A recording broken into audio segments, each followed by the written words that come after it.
이거 보세요. 지금 아무것도 없죠.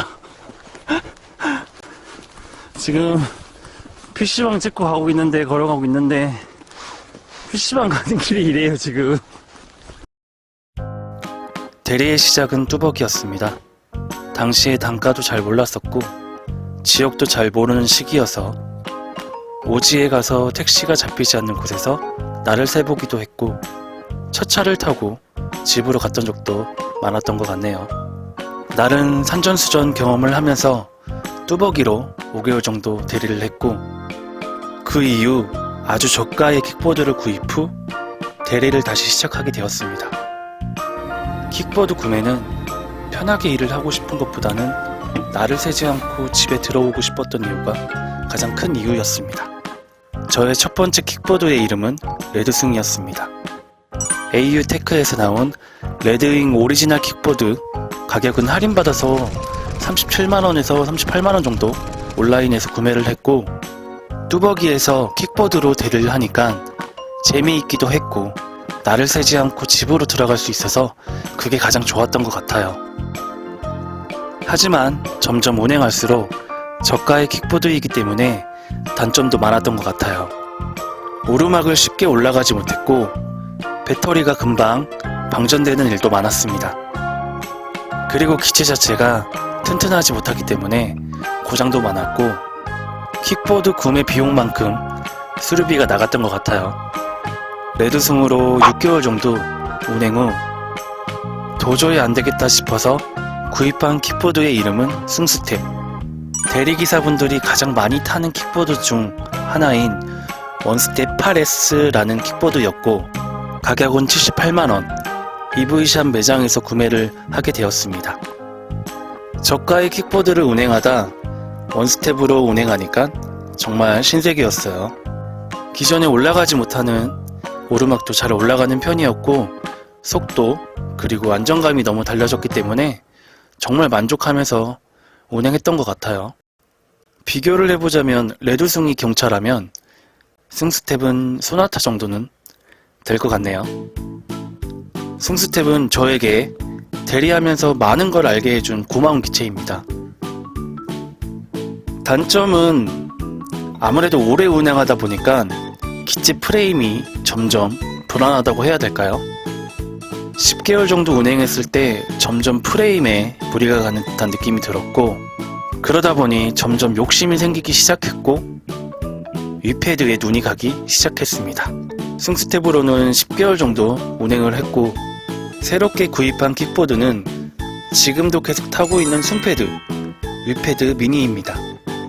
가격은 제가 구입할 때는 킥보드 기체만 250에서 260만원 정도였고 라이트가 없기 때문에 별도의 튜닝 비용과 배터리 충전기도 따로 구입을 해야 돼서 300만원에서 310만원 정도 들었던 것 같네요. 가격이 기존의 킥보드보다는 비싼 편이라서 부담이 되기도 했지만 좀 더 안전하게 대리를 하고 싶어서 구입을 했고 대리 킥보드 끝판왕답게 지금도 정말 만족하면서 운행하고 있습니다. 승패드의 장점은 가파른 오르막도 시원하게 잘 올라갈 수 있고 3단 주행 시 60km까지 달릴 수 있는 기체라서 콜 잡는 거리도 늘어나기 때문에 매출 부분도 많은 도움이 됐고 배터리 부분도 기존의 킥보드보다는 훨씬 여유가 있기 때문에 단 한 번도 방전될 때까지 운행했던 적이 없었던 것 같아요.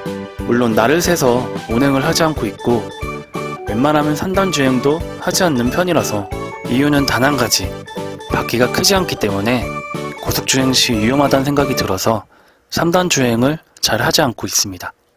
승스텝이 소나타라면 승패드는 세단이라고 생각하시면 될 것 같고요. 지금은 어느 정도 대리 경험이 쌓이다 보니까 저만의 동선을 만들었고 단가도 어느 정도는 알고 있기 때문에 동선대로 콜을 운행하면서 매출도 그리고 집 복귀도 수월하게 하고 있고 만족하면서 승패드를 운행하고 있습니다.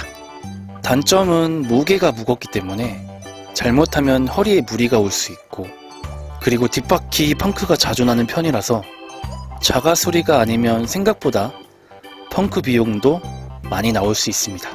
또 초기 비용이 다른 킥보드보다는 비싸기 때문에 선뜻 구입하기가 부담되는 건 사실입니다. 그렇지만 구입 후 무게 문제가 아니라면 그 돈 값어치는 하는 기체라서 충분히 추천해드릴 수 있을 것 같습니다. 전 대리 일머리가 좀 없는 편이라서 동선 만들기까지 꽤나 오랜 시간이 걸렸고 지금은 평일 기준 15만원에서 20만원 정도 순수익 생각하고 2시 전에는 복귀를 하고 있고 금요일 같은 부분은 좀 더 욕심을 내서 하고는 있지만 7월, 8월에 또 분위기가 많이 달라졌기 때문에 요즘에는 크게 무리하지 않는 선에서 대리를 하고 있는 것 같아요. 매출은 10만원에 만족하는 사람이 있고 20만원, 또 30만원에 만족하는 사람이 있습니다. 매출 부분은 사람마다 기준이 다르기 때문에 자기만의 기준을 잡아서 대리를 하시면 될 것 같고요. 대리를 처음 시작하는 분들에게 추천해드리고 싶은 킥보드는 사실 없습니다. 대리를 처음 하는 분들에게는 일단은 뚜벅이로 시작하는 걸 추천합니다.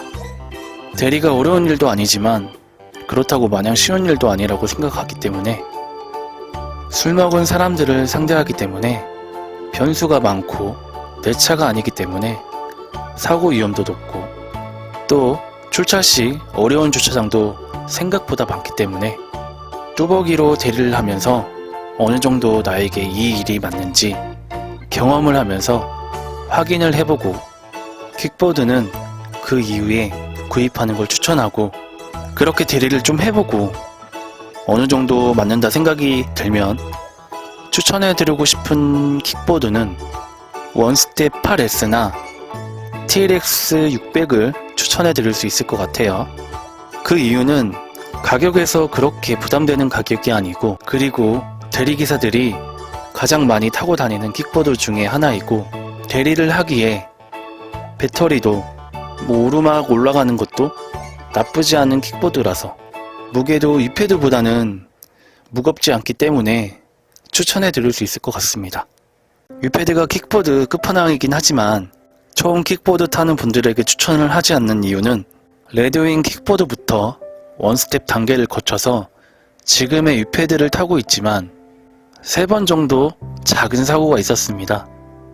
크게 다치지는 않았지만 헬멧을 착용하지 않았더라면 충분히 위험할 수 있는 상황이었고 그래서 그런지 위패드 운행할 때도 그때의 사고 기억을 생각하며 웬만하면 빠르게 주행을 하려고 하지 않고 있고 위패드 미니 구입 후 사고는 없지만 또 언제 어떻게 사고가 날 수 있다는 생각을 하고 있기 때문에 더 조심하게 안전하게 운행하려고 있는 것 같아요.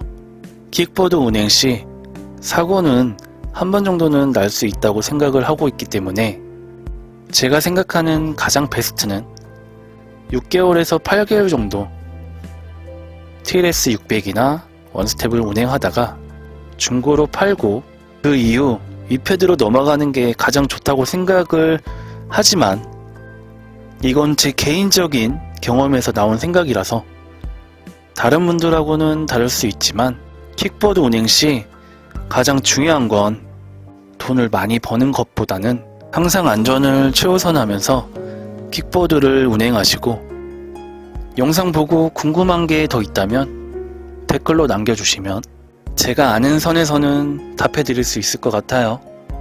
그럼 끝으로 영상 시청 정말 감사드리고 항상 안전운전 하시길 바랍니다. 감사합니다.